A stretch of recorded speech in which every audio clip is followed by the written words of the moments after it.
Smart city ભાવનગરમાં કાયદોની વ્યવસ્થાની સ્થિતિ સામે ગંભીર સવાલો ઊભા કરતો કિસ્સો સામે આવ્યો છે। ભાવનગર શહેરના વ્યસ્ત એવા ધોધા ગેટ પોલીસ ચોકીની માંડ 30 ફૂટ અંતરે રિક્ષા આડી રાખવા જેવી સામાન્ય બાબતમાં રિક્ષા ચાલક અને સિટી બસના ડ્રાઈવર વચ્ચે ઉગ્ર મારામારી થઈ હતી।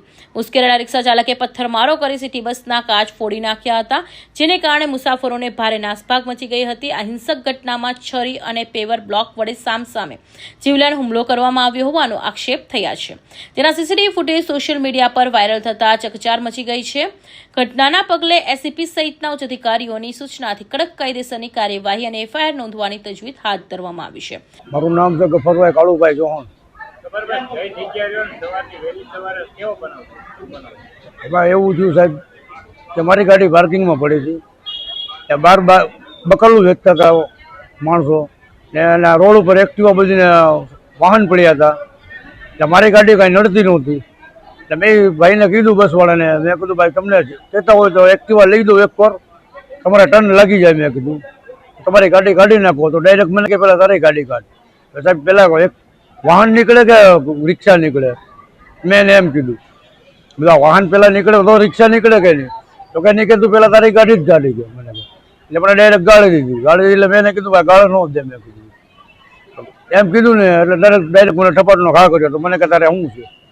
મેં કીધું ભાઈ કાંઈ છે નહીં। મેં કીધું મારી ગાડી તમને નડતી હોય તમને તમારો કેમેરા ચેક કરી લ્યો, મેં કીધું અંદર જોઈ લો, મેં કીધું આ કાંઈ તમને નડે છે? મેં કીધું વાહન તમને નડે છે, તમને નથી નડતા, મારી ગાડી કેમ નડે છે? મેં કીધું પછી કાંઈ નહીં, ડાયરેક્ટ મેં એને કીધું મેં ગાળો ન બોલો ભાઈ, મેં કીધું તો મને કે તારે થાય તોડી લે।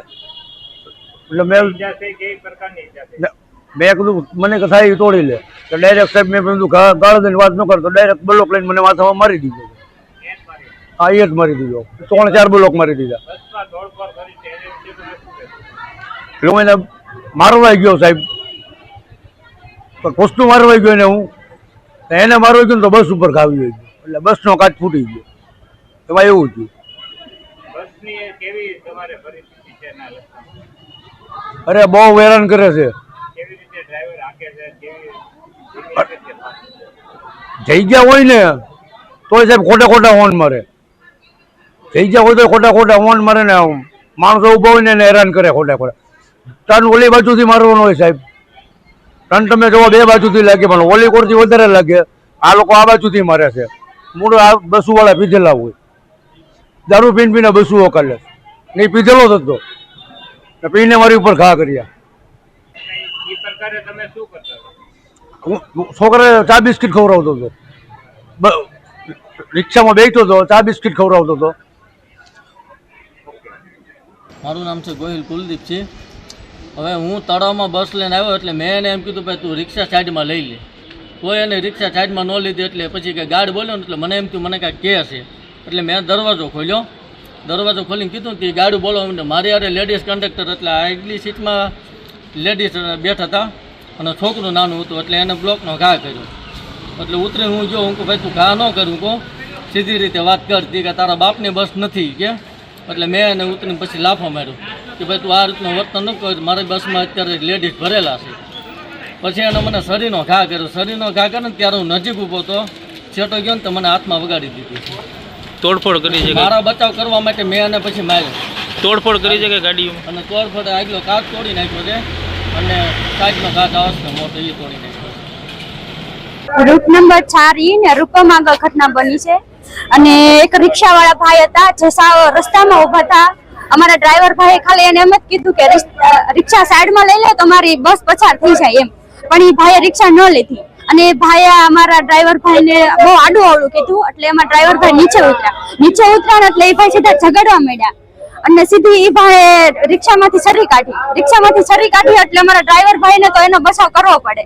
એને બચાવ કરવા માટે નીચેથી એક ઈંટનો કટકો ઉપાડ્યો, એટલે ઓલા જે રિક્ષાવાળા ભાઈ હતા એને સીધો છરીનો પ્રહાર કર્યો। એટલે એનો બચાવ કરવા માટે એ ઈંટનો કટકો એના માથામાં વાગ્યો, એટલે એવડા એના છરીનો આમ ઓલું રોકવા માટે એના હાથ આમ કર્યો।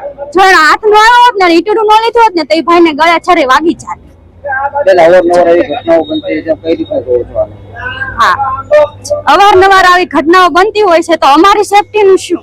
હાલ તો તમામ કંડક્ટરો અને ડ્રાઈવરો જે હડતાલ ઉપર છે હા. આપની માંગ શું મુખ્ય? એ હડતાલ ઉપર છે બરોબર છે, અને જ્યાં સુધી આનો નિર્ણય ના આવે ને ત્યાં સુધી આ હડતાલ રહેવી જોઈએ.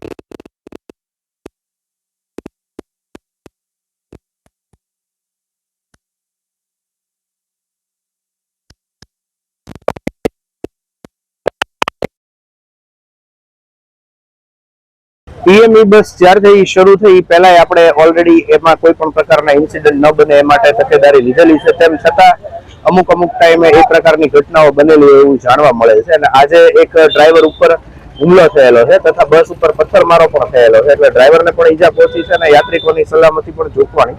એ બાબતે ડ્રાઈવર લોકો તમામ લોકો હડતાલ ઉપર અત્યારે ઉતરેલા છે, ડ્રાઈવર અને કંડક્ટર. જે બાબતે અત્યારે અમે એમને સમજાવવાનો પૂરો પ્રયત્ન કર્યો છે કે ભાઈ તંત્ર એના તરફથી પૂરેપૂરા એક્શન લેશે, તેમ છતાં માનવા નથી. એટલે હાલ પૂરતું પીએમઈ બસ સેવામાં એક વિક્ષેપ ઉભો થયેલો છે. એમની ખાસ રજૂઆત છે કે એમની સલામતીને જોખમમાં હોય ને એ લોકો જીવના જોખમે કામ કરવા માંગતા નથી ને ઘણીવાર આ રીતે એ લોકોને ધમકાવવામાં એમાં આવેલા છે. તો એકવાર કાયદાકીય રીતે એમની ઉપર એક્શન લેવામાં આવે ત્યારબાદ એ લોકો બસ સેવા પૂરા શરૂ કરશે. પ્રધાનમંત્રીએ એવું કીધું છે કે પેટ્રોલ ડીઝલનો ઓછો ઉપયોગ કરવો, જ્યારે આ હડતાલ થાય છે તે બાબતે શું કહેવું? પ્રધાનમંત્રી શ્રીના જે રીતે રજૂઆત છે એ યોગ્ય રજૂઆત છે. હાલમાં જે ક્રાઇસિસ શરૂ છે અને પીએમઈ બસ સેવા શરૂ રહેવી ખૂબ જ જરૂરી છે, પણ પીએમઈ બસ સેવાના ભાગરૂપે જે અમારા ડ્રાઈવરો અને કંડક્ટરો છે એમને ઓલરેડી પહેલા પણ ધમકાવવામાં આવ્યા હતા અને અત્યારે એમની ઉપર હુમલો થયો એ બાબતે એમના જીવનું જોખમ લાગતું હોય ને એ લોકો હાલ પૂરતા હડતાલ ઉપર ઉતર્યા છે. તેમ છતાં એમને સમજાવવાનો અમે ક્યારના પ્રયત્ન કરી રહ્યા હતા, પણ એ લોકોનું કહેવાનું એવું છે કે પહેલા એકવાર યોગ્ય કડક પગલાં ભરવામાં આવે પછી જ અમે શરૂ કરીશું. અમારી અપેક્ષા છે કે બપોર સુધીમાં તમામ પ્રકારના પ્રશ્નો રિઝોલ્વ કરીને જે ત્રાહિત વ્યક્તિઓ છે એમને ન્યાય મળે અને જે લોકો આ રીતે ધમકી આપે છે એ લોકો ઉપર કડકમાં કડક કાર્યવાહી થાય અને એક દાખલો બેસાડવામાં આવે જેથી બીજી વાર લોકોને સલામતીના પ્રશ્નો ઉપસ્થિત ન થાય. સર, આ બાબતે ડ્રાઈવરના આક્ષેપ છે કે અવારનવાર આવી રીતના કરવામાં આવે છે, એને લઈને શું આગળ હા, એને લીધે જેટલી આ પ્રકારની ફરિયાદો છે એની માટે કાયમી ઉકેલ આવે એ પ્રકારનું અત્યારે બસના ફ્રન્ટ સાઈડમાં પણ સીસીટીવી કેમેરા માટેનું ટેન્ડર પ્રક્રિયા હાથ ધરવામાં આવેલી છે. આ ઉપરાંત પોલીસ ખાતાને સાથે રહીને કાયમી ઉકેલ આવે એ માટેના પૂરતા પ્રયત્નો કરવામાં આવશે.